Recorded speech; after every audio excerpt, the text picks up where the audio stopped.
And as we continue working with these irrational number operations, I want to kind of challenge you to think about things a little differently than you've thought about them before.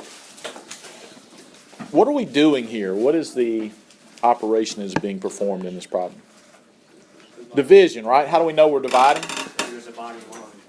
Yeah, the fraction bar is the same as the division symbol. So what we're actually doing in this problem, another way we could write this is the square root of 2 divided by the square root of 3. All right, now is 2 divisible by 3? 2 is not divisible by 3, so there's really not a whole lot we can do here. But somewhere along the line, mathematicians got together and said, we need to come up with a standardized way that we want division of irrational numbers to look.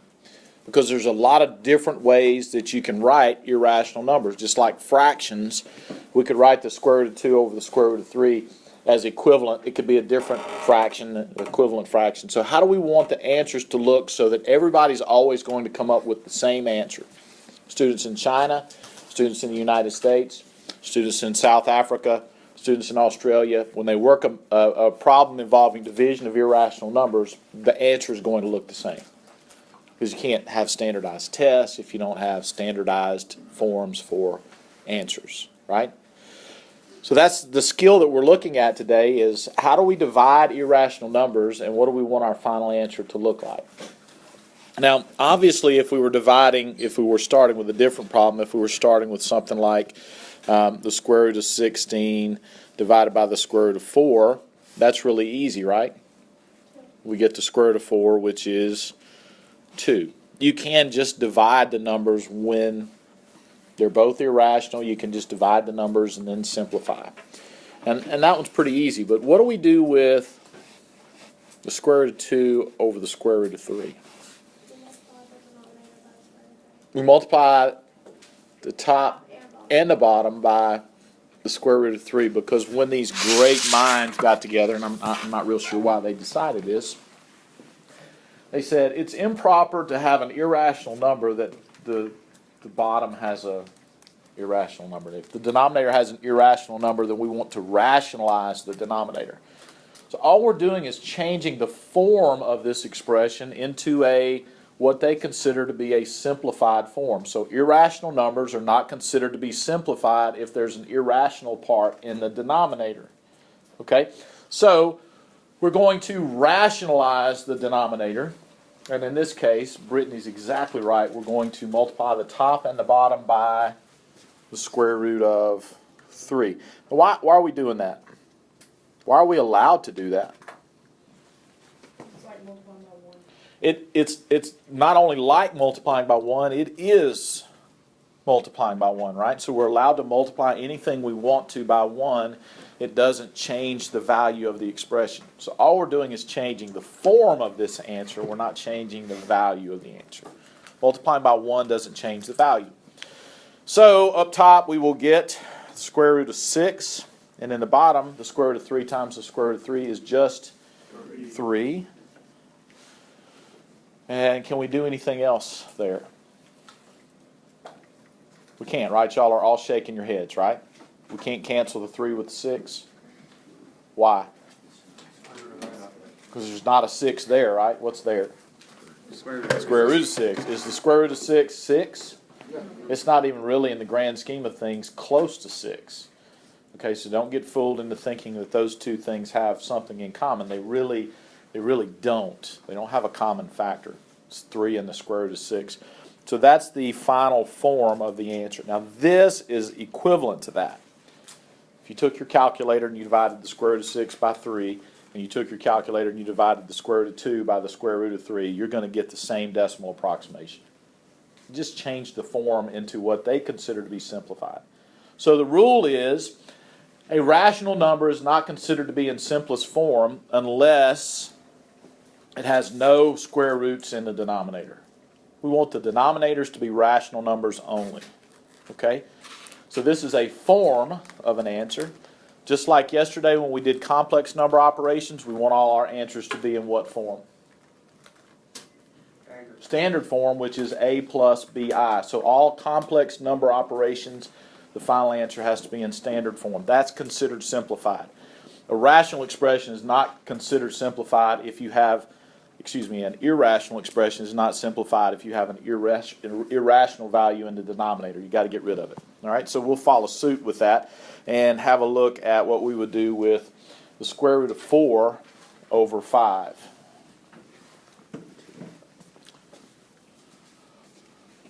What'd you say there, Miller? That's 2 over the square root of 5. We can take the square root of 4. We would do that.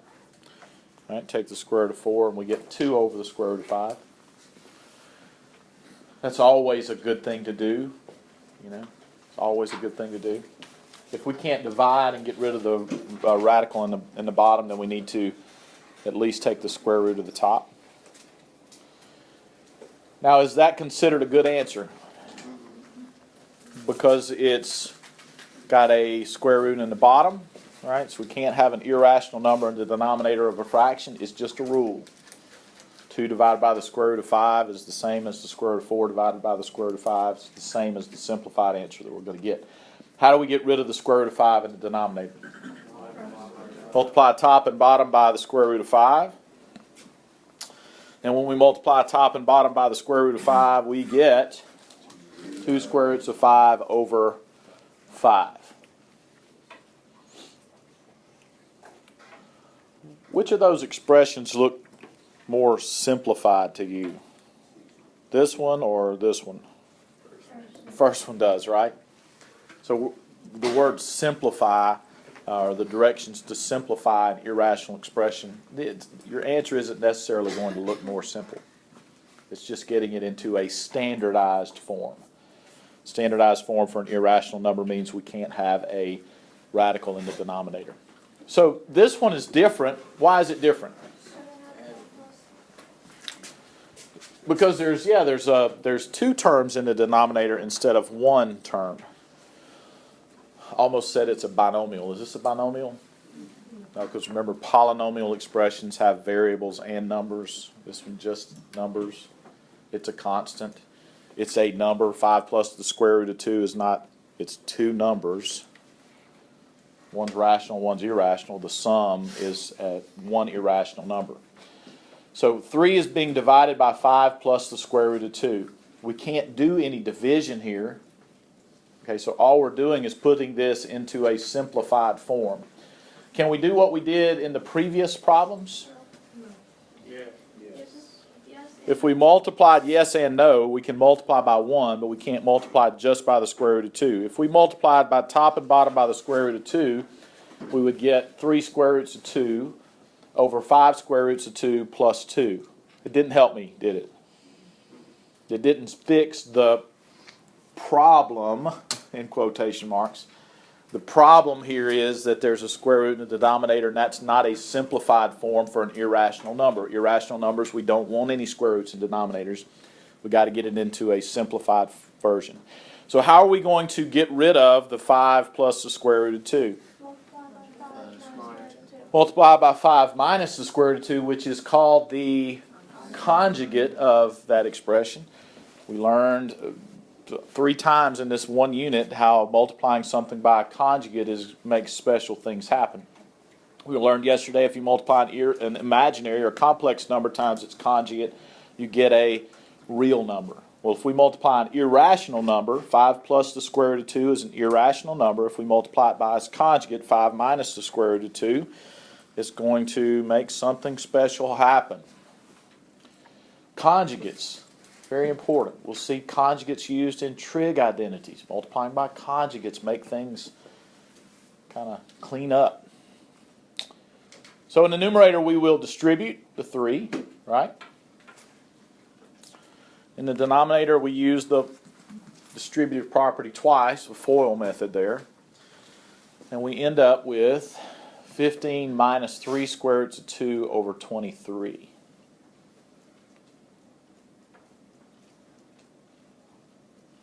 Everybody's good with that? We shouldn't have to review the multiplication process much today. We've done that several times already. So 15 minus 3 square roots of 2 over 23. Why is that a good number? Yeah, because there's no irrational values in the denominator of the fraction. 23 is a nice rational number. Okay? All right, let's have a look at one more. This one's for you. Try this one. Let's see who can come up with the correct answer. We have to remember that when we multiply top and bottom of this fraction by the conjugate, which is 3 plus the square root of 7, we have to distribute because a fraction bar is a grouping symbol. So all these expressions are individual terms, individual pieces, right? So 2 times 3 plus the square root of 7 is going to be 6 plus 2 square roots of 7. In the bottom, we're going to FOIL that expression. 3 times 3 is 9. 3 times the square root of 7 is 3 square roots of 7. Remember, you can't distribute through a square root symbol. You can't multiply through a square root symbol unless it's square root times the square root. Then square root of 7, negative square root of 7 times that's negative 3 square roots of 7. And minus the square root of 7 times plus the square root of 7 is negative square root of 49, which is going to be negative 7. Simplify and we get 6 plus 2 square roots of 7 over, these irrational parts are opposites, so that's 0. 9 minus 7 is 2. Okay, that's just to show you the steps. So everyone, or a lot of people that I went around with, I saw that you got that as your solution. Yes? Can't you divide both of those terms by 2? Both of those terms by 2. Like 6 plus 2, so it could be Okay. 3 plus 3, 7. All right, so the question that I have here on the PowerPoint is how do we know if we can reduce it? Yes, we can is the answer to your question. So what would it be if we simplified it, Lauren? 3 plus square root of 7. 3 plus the square root of 7 is correct. Okay. Now, some of you, as I was walking around, I noticed that you did this. You just canceled the 6 with the 2. Why can't we do that? You have to be able to do it to everything because, again, what's going on in the numerator of this fraction? We got a grouping symbol here, right? So there's one thing in the numerator. I can't divide the 2 into half of that thing and not divide it into the other half. The 2 has to be able to go into both of those expressions in order to simplify it all. Because every part of this expression, each piece of this expression is divisible by 2, then we can divide every piece of the expression. All of our outside coefficients are divisible by 2, and I used the word coefficient incorrectly there, but we can divide each piece of this expression by 2, and we end up getting 3 plus the square root of 7. Now, on a test, if you were to leave your answer like this, that's going to be a minor deduction, maybe minus 1 point. On a test, if you cancel the 6 with the 2 and have a 3 plus 2 square roots of 7, it's incorrect. Okay, so make sure you don't make that error. That's a grievous mistake. You can't cancel parts of an expression. You can only cancel factors in an expression, things that are being multiplied. And we'll get to that a lot more when we do division of polynomials coming up quite soon. All right, so 3 plus the square root of 7. One more. And this was going to be a little bit more involved because there's 2 parts to both of these irrational numbers. 2 plus the square root of 3 divided by 2 minus the square root of 3. Okay? Now, everybody stop working ahead because I want you to be mindful of what we're doing here. This problem is equivalent to, if I asked it on a test like this, what is 2 plus the square root of 3 divided by 2 minus the square root of 3? What does that equal to? And I have a feeling that if I wrote it like that, some of you wouldn't know what to do with it. But that's literally what we're doing is we're dividing these 2 irrational expressions. You've been taught up to this point that, oh, we're just learning a skill here, and we are learning a skill to rationalize the denominator, but we are performing division in this process. So we're actually dividing these 2 irrational numbers and putting our answer into a standardized, simplified form that has no irrational expressions in the denominator. So this is the division of two irrational numbers. Okay, I've never seen it asked this way on the ACT, but it's something to kind of be mindful of. All right, so what would we do here? Top and bottom multiply by what? 2 plus the square root of 3. Okay.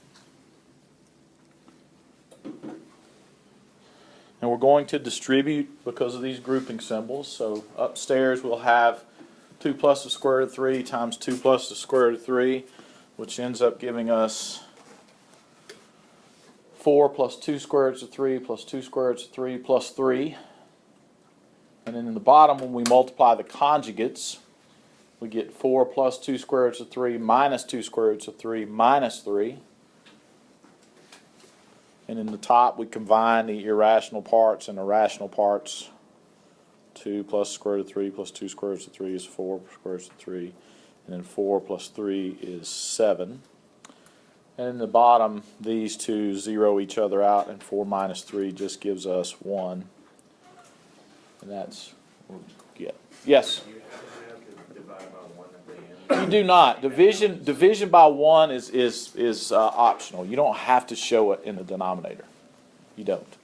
I kind of, as a general rule, a general habit, I do. Because when you're working with rational expressions, it's kind of good if everything's in a fraction. And we'll see this as we move up. If you have, 3 fractions and one whole number in a problem, you're going to end up putting the whole number in fraction form when you get so it just kind of keeps everything there. But no, it's optional, completely optional. Okay, so you could write it this way or that way. Okay? So what we've done here, so what have we come up with? We have come up with this fact. 2 plus the square root of 3 divided by 2 minus the square root of 3 is equal to 7 plus 4 square root of 3. Division of irrational numbers. Okay? Everybody okay with that? How does this carry over into complex numbers? Dividing complex numbers. I'm tying these two things together because they're very similar to each other. We are dividing complex numbers. What are the two complex numbers we're dividing in this example? 2 is being divided by 3 plus 4i. Or if I put both of these numbers in totally in standard form, I am doing 2 plus 0i divided by 3 plus 4i. And just like yesterday, our goal when we're working with complex numbers is to always get our answer into standard form, right?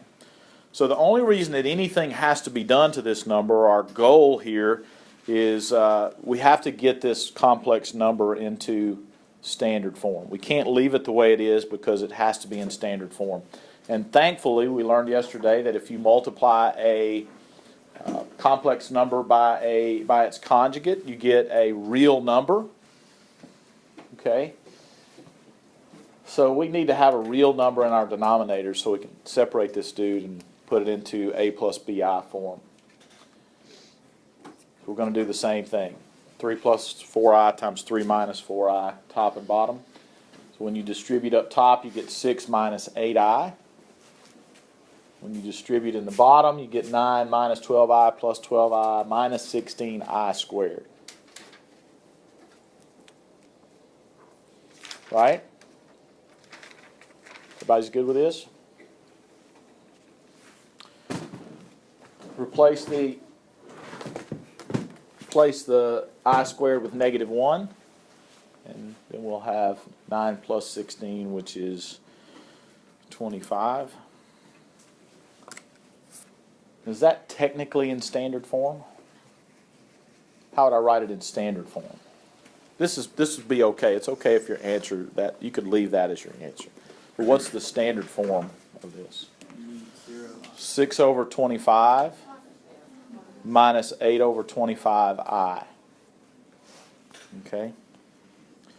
And like I said, this first one is okay to leave as your answer. But in trig, and we're graphing and working with the components of a complex number, we need to know the real component and the imaginary component. So it's important to be able to separate that number as well. Easy enough? All right. Last example of the day. No, it's not. We got one other little section. I got ahead of myself. Sorry, I got you excited for nothing. 3 plus 5i divided by 2 minus I. The last part's really easy, though. Review-ish.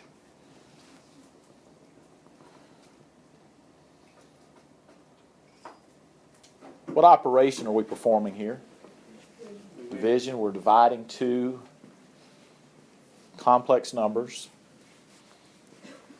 The process of dividing complex numbers is the same as the process for dividing irrational numbers. You multiply the numerator and denominator by the conjugate of the divisor, which in this case will be 2 plus I, top and bottom. Because our goal is to get this into standard form. It's not in standard form now.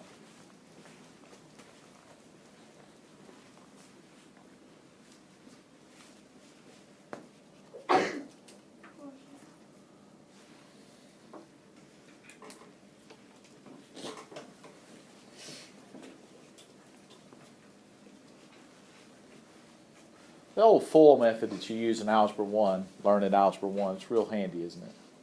It's a good skill to master. Yeah, so we'll get 6 minus 5.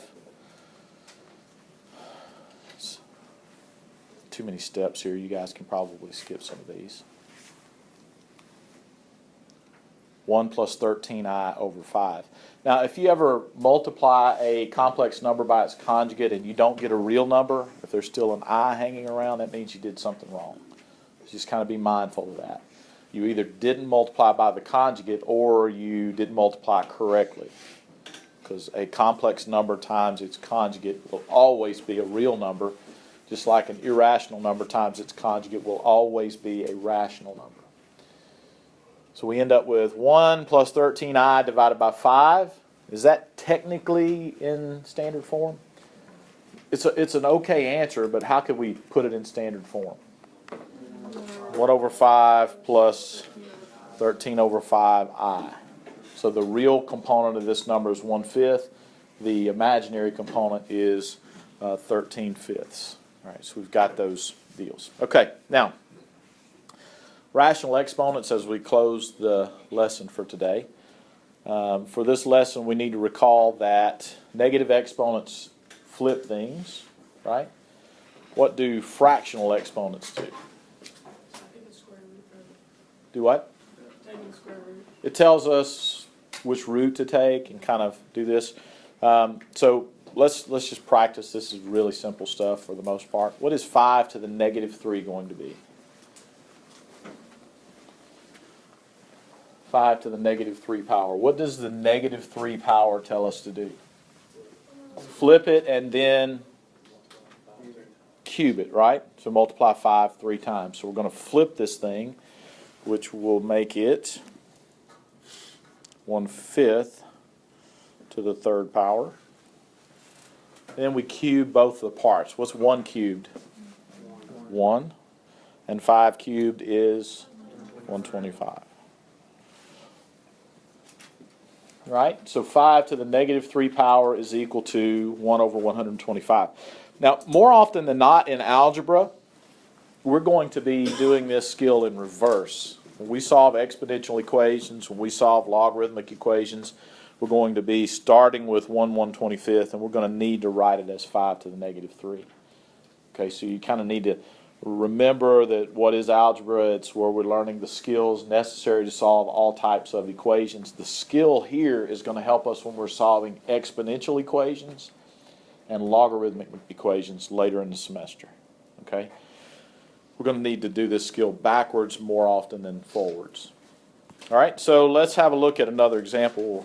What about 3/4 to the negative 2? What are we going to do to this? What does the negative 2 tell us to do? Flip it and square it, right? So we'll change this to 4/3 to the positive 2 power. And then you square the numerator, square the denominator. We get 16 over 9. Very easy stuff, right? All right. What does 16 to the 1/2 tell us to do? Getting into rational exponents. Square root of 16. It tells us to take the square root of 16 and then raise it to what power? The first power, right? And that's what I want you to kind of remember. It's everybody remembers this means to take the square root, but it really means take the square root and then raise it to the first power. Okay, so when we have an expression like 16 to the 3/2, what is that telling us to do? Take the square root and then raise it to the third power. So the bottom of this rational exponent tells us which root to take, and the top tells us which exponent to use. Okay? It's easy. It's not difficult. We just have to be reminded what these two things tell us to do. So 16 to the 1/2, very simply, is the square root of 16 raised to the first power, which gives us 4. What is 8 to the 2/3 telling us to do? It's telling to take the cube root of 8 and raise it to the second power. So that's the radical form of this rational exponent. And in calculus, all the time, you're going to be required to write an expression that looks like this back into that. For example, you'll be given an equation like y equals 2 times the cube root of x squared. And that's not a friendly form to write that in. So how would we write that using exponents instead of radicals? 2 times x to the what power? 2/3 power. Okay, so we'll be working this skill backwards, being able to write a radical expression into exponent form. Very useful in calculus when you're taking derivatives and doing some other stuff. Okay, just kind of showing you where the skill is most useful. It's okay just to evaluate things like this. The cube root of 8 is 2. 2 squared is 4. Okay, what about this one? 9/16 to the 1/2. What is that telling us to do? It's telling us to take the square root of 9 over 16, which is 3 over 4. All right, let's make it a little more challenging. But only a little more challenging because it's kind of hard to make this skill difficult. This is 9 to the negative 3/2 power. What is this telling us to do? Take the square root of 9 and raise it to the negative 3 power. Right? What's the square root of 9? 3. And if I raise 3 to the negative 3 power, that's the same as 1/3 to the positive 3 power. Because negative exponents flip things. That's 1 cubed over 3 cubed, which is 27.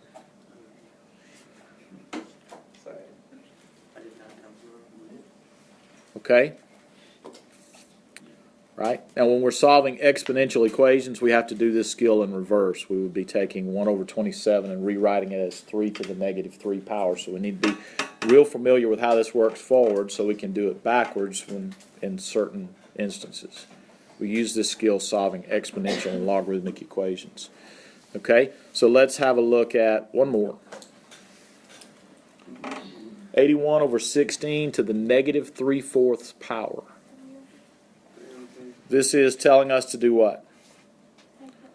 Take the 4th root of 81 over 16 and then do what? raise it to the negative 3 power. What's the fourth root of 81? And the fourth root of 16, sorry, is 2. So 2/3, 3/2 to the negative 3 power is what we're doing. Right. Negative exponents flip things, so that's 2/3 to the positive 3 power. And then we'll cube each of those pieces, and that gives us 8/27.